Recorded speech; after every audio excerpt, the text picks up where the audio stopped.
तर आपण आज नाचणीच्या पिठापासून घावणे बनवणार आहोत। साहित्य बघून घेऊया। नाचणीचं पीठ आहे, थोडा अर्धा वाटी मी ते तांदळाचं पीठ घेतलंय मिक्स करण्यासाठी, आणि टमाटरची चटणी बनवायची आहे। तर टमाटरच्या चटणीसाठी आपल्याला 2 ते 3 टमाटर घेतलेत बारीक चिरून, एक बारीक चिरलेला कांदा, राई घेतलेली आहे, मसाला घेतलेला आहे, लसूण चिरून घेतलेले आहे, आणि एक शेंगदाण्याचा कूट आहे 1 चमचा। तर बनवायला आपण सुरुवात करूया। तर इथे आपल्याला मीठ लागणार आहे चवीप्रमाणे,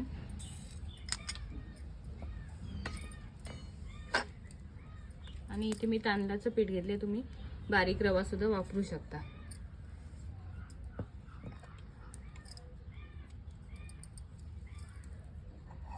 तरी आपल्याला पाणी ऍड करून मिक्स करून घ्यायचं आहे।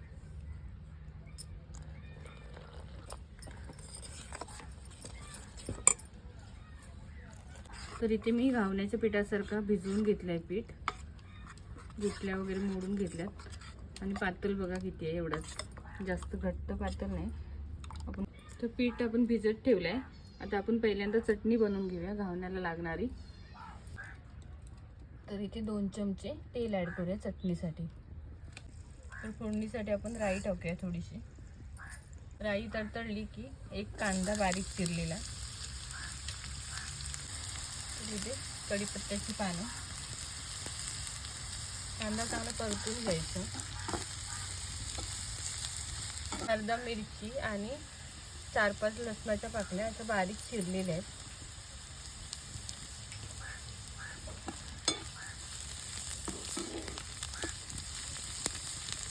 इथे बारीक चिरले टमाटर आणि परतून घ्यायचं। लाल तिखट टाकलेलं आहे, चवीप्रमाणे मीठ,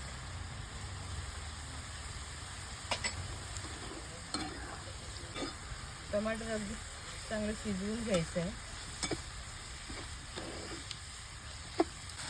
टमाटर शिजायला आपण हा वैचुलावरती ठेवूया, झाकण ठेवायचं नाही याच्यावरती, याचं पाणी सुटेल।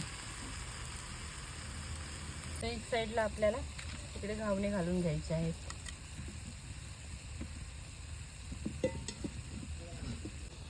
तर इथे आपण तव्याला तेल लावून घेऊया।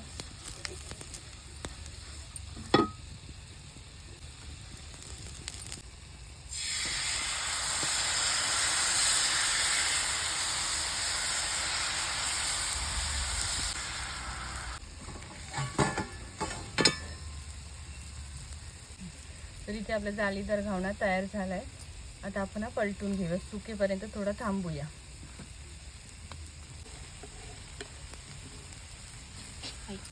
इथे आपला घावणा पलटून झालेला आहे। तर हे आपण घावणे सर्व करून घेऊया। इथे आपला दुसरा घावणा पण तयार झालाय, तो पण पलटून घेऊया आपण। तर कडा सोडल्याशिवाय घावणा परतायचा नाही। या चटणीमध्ये आपण 1 चमचा शेंगदाण्याचा कूट घालूया आणि मिक्स करूया।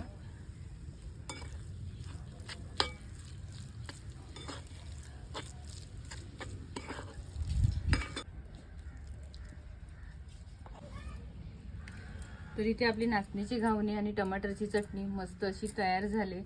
तर आवडल्याची रेसिपी तर नक्की लाईक, शेअर, सबस्क्राईब करा। धन्यवाद। रेसिपी